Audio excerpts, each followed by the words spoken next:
एक के बाद एक रेवड़ी पर लगातार वार, और क्या है इसके पीछे की रणनीति बीजेपी की, चर्चा करने के लिए हमारे साथ दो खास मेहमान मौजूद हैं।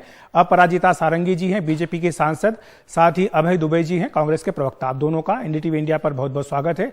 अपराजिता जी, सबसे पहले आप ही के पास आना चाहूंगा। लगातार पीएम नरेंद्र मोदी रेवड़ी की बात उठा रहे हैं, कह रहे हैं कि कई राज्य सरकारें, कई राज्यों की पार्टियां एक के बाद एक इस तरह के वादे कर रही हैं जिनका राज्य के खजाने पर बुरा असर पड़ रहा है, और कई राज्यों को इससे बहुत ज्यादा नुकसान भी उठाना पड़ रहा है। इसी बात को लेकर अब कर्नाटक में गए।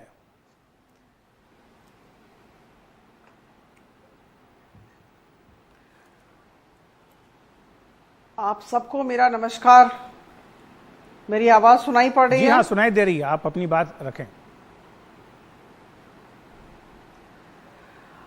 देखिए, हम सुशासन की बात करते हैं, और जहां सुशासन की बात होती है वहां दूरदर्शिता और परिपक्वता जैसे शब्द आते हैं। आदरणीय प्रधानमंत्री जी दूरदर्शिता के साथ देश के लिए दीर्घकालीन योजना बना रहे हैं और बनाते हैं, और उन योजनाओं का सही कार्यान्वयन कैसे हो इस पर बहुत ध्यान देते हैं।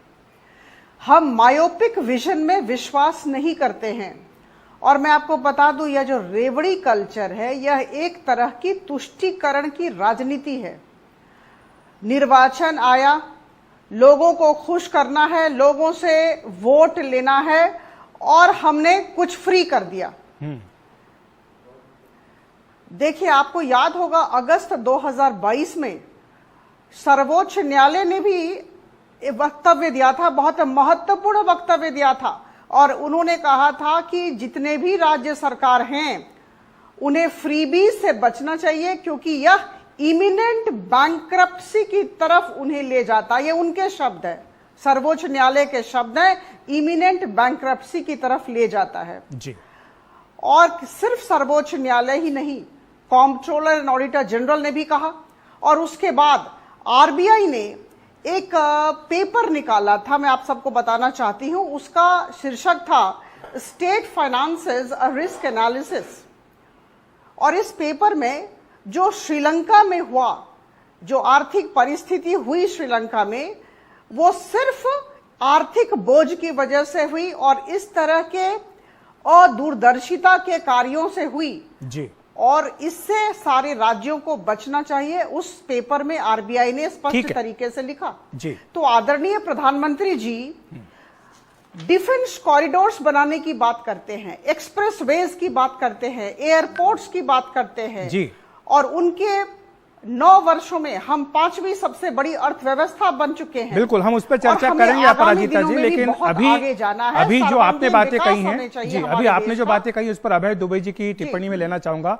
अभय जी, अपराजिता की बातों पर भी आपकी टिप्पणी, और साथ जो पीएम मोदी ने कहा है कि हिमाचल प्रदेश हो या फिर राजस्थान हो, वहां की जनता को आंदोलन करना पड़ रहा है क्योंकि जो गारंटी दी थी कांग्रेस पार्टी ने उसको निभाने में वो नाकाम रही है।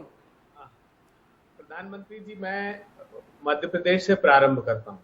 अब भारतीय जनता पार्टी की सरकार है, उसने विधानसभा के पटल पर इस बात को स्वीकारा कि 27 लाख किसानों का कर्ज माफ कर दिया। आपने हथकंडों से सत्ता हथिया ली तो वो कर्ज माफी की प्रक्रिया रुक गई।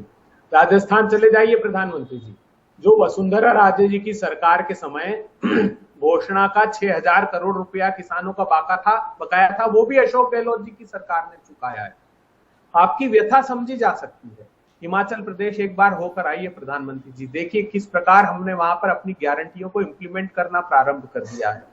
आप कर्नाटका में विश्वास रखिए, हमने जो जो प्रोमिसेस किए हैं उसको पूरी तरीके से फुलफिल करेंगे। हमारे लिए रेवड़ी कल्चर नहीं है ये जो मेवा आप खिला रहे हैं ना अपने धन्ना सेठ दोस्तों को, 5,35,000 करोड़ रुपए के जो बैंक फ्रॉस्टर्स हैं, असली में रेवड़ियां वो हैं मेहुल भाई, नीरव भाई, विजय माल्या, संदेशरा बंधु, ऋषि अग्रवाल, ये सारे स्कैमस्टर्स जो भागे हैं प्रधानमंत्री जी आपकी सत्ता की सरपरस्ती में, वो। लेकिन आरोप ये लगता है भाई जी कि ये जो लोक लुभावन वादे किए जाते हैं, दरअसल इससे जो खजाना है वो खाली हो रहा है। और जिस बात का अपराजिता जिक्र करें कि आरबीआई की रिपोर्ट कहती है कि श्रीलंका का जो हाल हुआ वही इन राज्यों का भी हो सकता है।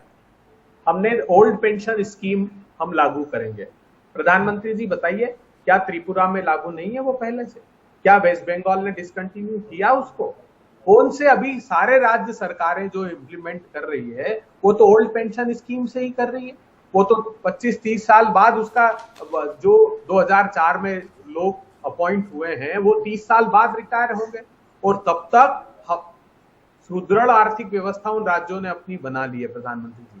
तो ये सिर्फ आप निराशा और हताशा के वक्तव्य जो भारतीय जनता पार्टी देती है, मुझे बताइए एनसीएलटी के 5,38,000 करोड़ रुपए आपने धन्ना सेठों के माफ किए। ठीक है अपराजिता जी, आपने सुना अभय दुबे जी कह रहे हैं कि दोहरे मापदंड नहीं हो सकते हैं कि जो बीजेपी करे वो तो जो है जन सेवा हो और विपक्षी पार्टियां करें वो रेवड़ी हो। तो इस पर एक बहस होकर के ये तय करना पड़ेगा कि जो जनता के हित में वो क्या है।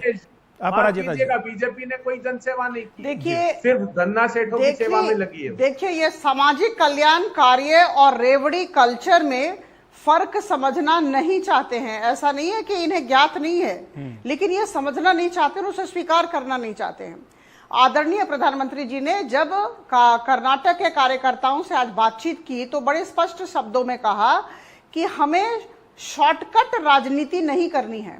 और आपने देखा होगा 26 मई 2014 प्रधानमंत्री जी ने प्रधानमंत्री पद का भार संभाला और तब से लेकर आज तक राजनीति की परिभाषा को बदलने में लगे हुए हैं। जो राजनीति की दिशा है उसे वो बदल रहे हैं। किसी भी तरह का शॉर्टकट हमें नहीं लाना है, हमें देश का सर्वांगीण विकास करना है, तुष्टीकरण की राजनीति नहीं करनी है। और जिस तरह से कर्नाटक में वोटर्स को लुभाने के लिए 1000 तरह के आश्वासन दिए गए, मुझे लगता है कि किसी भी आश्वासन की पूर्ति कांग्रेस सरकार नहीं कर पाएगी, जैसे हिमाचल प्रदेश और राजस्थान अभय में जी नहीं संक्षेप किया। में अपना जवाब दे दीजिए, मेरे पास समय की कमी है, उदाहरण दूं, संक्षेप में आप जवाब दे दीजिए। जी अभय जी, इन्होंने कहा प्रधानमंत्री जी ने 2014 में कार्यभार संभाला जब हिंदुस्तान पर 55 लाख करोड़ रुपए का कर्ज था, अब 155 लाख करोड़ हो गया है, जीडीपी का 57%। प्रधानमंत्री जी के पदभार संभालने के बाद 27 रुपए प्रतिदिन किसानों की आमदनी रह गई, 12 करोड़ लोगों के रोजगार छिन गए। कोविड की क्राइसिस में 142 लोगों ने 30 लाख करोड़ रुपए कमाए। प्रधानमंत्री जी के दोस्त देखिए ये दिशाहीन होते हैं। जो बात कही गई वो रेवड़ी कल्चर की बात, उसे स्वीकार करें, 400 रुपए का गैस का तुष्टीकरण की राजनीति का अवलंबन न करें। बहरहाल दोनों का शुक्रिया आपका अभय जी और अपराजिता जी। अच्छी बात यह है कि कम से कम विकास के मुद्दों पर चर्चा हो रही है, उन मुद्दों पर चर्चा नहीं हो रही जिससे कि जनता का ध्यान भटकता है।